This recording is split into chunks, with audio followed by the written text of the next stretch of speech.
Barbecuing is a popular pastime in the summertime, but it's important to take some safety rules into consideration. Just remember, clean, check, and test. Make sure the barbecue's clean when you open it up at the beginning of the season. As we open up this, you can see a little critter has actually dragged a little nest in there. Hopefully he's not there anymore. But make sure there's no nests or little critters haven't put any nests in there over the course of the wintertime and the off season, and underneath the burner as well. So just make sure underneath your burners there's no buildup of grease underneath there that can ignite and spontaneously ignite as you're barbecuing. It's a good idea to give it a good clean at the beginning of the season. So as you're cleaning the barbecue, you also make sure your burner ports are nice and clean. If these aren't cleared out from rust or debris or spider webs, it creates a yellow flame. You want a nice blue flame with yellow tips. If you got too much of a yellow flame, it can actually poison your food. So you want to make sure that these are nice and clear.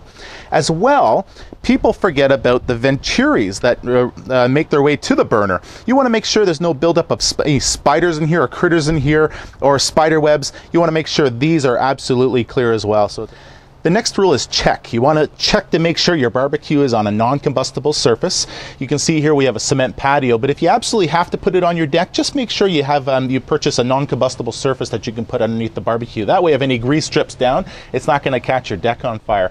As you want to make sure you have the proper horizontal clearance from your structure, such as your house or the railing of your deck. Make sure you got at least a meter clearance away from things that can possibly catch fire. So as you're checking to make sure you got your clearances and you're on non-combustible surface, also make sure you check underneath for any critters or any possible spider webs that might be getting in the way. Look at the spider webs underneath here. So there's quite a bit. This needs to be cleaned off as well. Do a visual check of your hose to make sure there's no cracks that can possibly leak the propane out. Check. Now we're going to talk about test, but before we test anything, we have to connect the tank to the barbecue.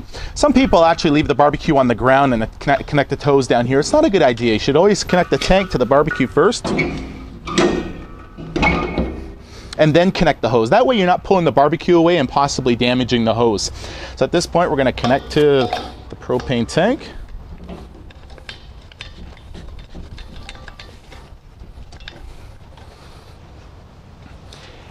And we're going to check for any leaks. So we make sure the burners are off to the barbecue, and we turn on the propane.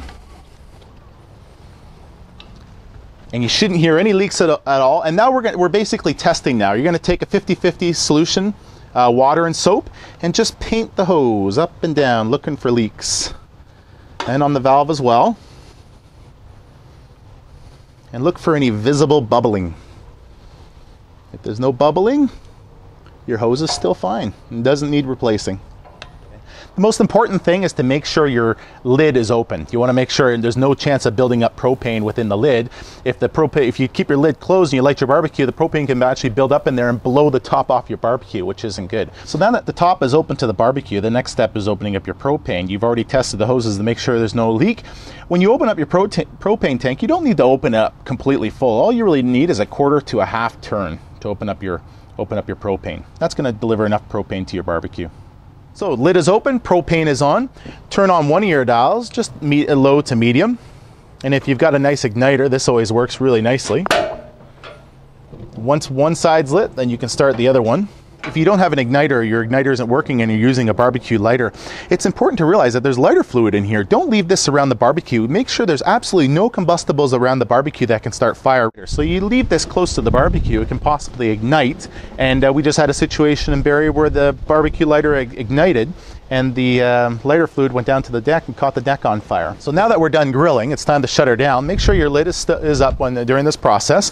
You want to shut the propane off first because you don't want to trap any propane in the lines. So we want to shut the tank, the propane, the flow of gas to your burner. There we go, we've shut that off. Make sure the flames are out. Once the flames are out, then you go and shut off your dials. So when you're transporting propane, certainly make sure the dust cover is on. And definitely make sure the valve is closed. As well, make sure it is your only errand to do. Don't put it on a list, a 10-item list on your honey-do list. Make sure it's the only thing you're going to do at that particular time. When you're putting the propane in your car, make sure you put it in a spot that you can visibly see it. You don't want to put it in the trunk where you get sidetracked and you forget about it when you're doing possibly other errands. You certainly want to make this your only errand at this time to do. So put it in the front seat so it's visible and you can see it. Put it up against the dash, and then take the front seat and wedge it up against the tank to keep it secure. That way it's in an upright position, and the tank's not going to move on you too much. When the barbecue season is over and you're shutting down your barbecue, it's time to store your propane. You don't store it in the garage or in a shed. You want it outside in a well-ventilated area. Storing it inside is not only a danger to yourself, but it's an undetected propane tank during a structure fire can be an extreme danger to firefighters and have killed firefighters in the past. You want to put your tank outside in a well-ventilated area, not enclosed inside of a garage or a shed. We get a lot of questions in the fire service related to propane and barbecues on balconies. The rules with propane and barbecues on balconies is if it's in your rental agreement or your lease agreement or your condo agreement that you're not allowed to have them, you're not allowed to have them. Don't call the fire department and start to get us to back you up and having one on your balcony. If it's in there, you're not allowed to have it. You're not allowed to have it. It's just plain simple. If you're allowed to have the barbecue on a balcony, you want to make sure you have a meter clearance. TSSA, the Technical Standards and Safety Authorities, say you need a meter clearance from openings. So when you look at these balconies behind me, if you have a barbecue on the balcony, you can see with a meter clearance, you're just not able to have it because you're not going to get a meter clearance in between a balcony and a window or a door